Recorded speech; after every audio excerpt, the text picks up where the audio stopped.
What is going on, Ive Warriors? Yes, it's me, and I'm back on screen. The reason I'm back on screen is because we had an important study that just released in my last video talking about using early time restricted feeding and comparing that to normal feeding and the benefits that came for intermittent fasting. And it was a 16-8 model that they use, eating for an 8-hour window and fasting for 16 hours. But a lot of you were confused and you wanted the super layman's breakdowns. I think me being on screen can probably help a little bit with that. And I'm going to try to literally bring it down to the most uncomplicated level as possible, I guess.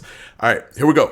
Let's jump into it. All right, so basically, the study consisted of a large group. It was 90 participants. Of the 90 participants, the way studies work is not all the participants ever complete the study. Normally, there's a dropout rate, a percentage of people that just can't stick with it for whatever reason. Sometimes they get sick, or sometimes there's like an emergency or a situation in the family, or sometimes they just don't want to do it or can't stick with it, so they drop off. And there was a drop off after that initial period. 90 participants went into it, and then 59 completed. Now, the drop off had nothing to do with it being a fasting or not fasting. There were people that dropped off from the normal diet protocol and people that dropped off from the fasting diet protocol. So either way, it didn't matter. The most important thing is that this was one of the largest controlled randomized study. Now, if you understand the study pyramid, there's cohorts and stuff like that. There's the broad studies. There's non-randomized, non-controlled trials where they just do the intervention. And the intervention means like I take a group of 90 people and I make them all do intermittent fasting, and I see if it's effective.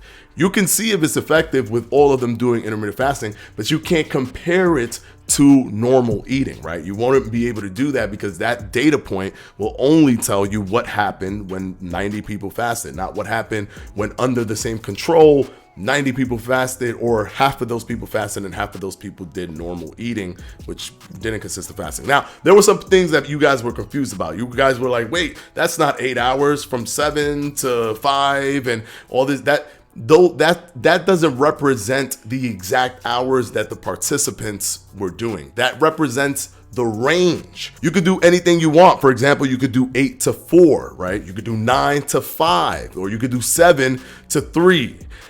The range is basically from 7 to 5. That's the range of where early time restricted feeding, because of the circadian rhythm in terms of daylight cycle with nighttime cycle, will help you. Now, the cool thing about it is that the conclusion of this randomized clinical trial was that early time restricted feeding was more effective, not is as effective, as was more effective for losing weight and improving diastolic blood pressure and mood than eating over a window of 12 or more hours in a 14-week trial. So they did the whole study within 14 weeks.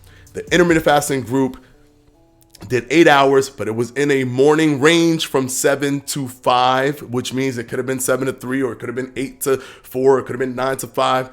That's the range that they used, which kept them in the early time restricted feeding range, and they were able to lose more weight. Basically, in terms of weight, negative 3.7 kilograms versus just negative 0.9 as the average that was lost. While for the intermittent fasting group overall, as an average, it was minus 3.7 kilograms, which some people lost more, some people lost less, but that was the average. Body fat was also lost more in the intermittent fasting group, minus 2.9 kilograms versus minus just 0.2 kilograms. So this is showing the differences. And there was other things that were improved, like blood pressure, for example, which was minus 8 to 0 millimeters mercury with a p-value of 0.04. Now, when I said this p-value thing, I don't want to confuse people. There is a statistical breakdown that they do to find out if something is statistically significant, which means if this event occurred, how likely is it that this event happened because they specifically did this study? It doesn't become statistically significant until it goes below the number of 0.05.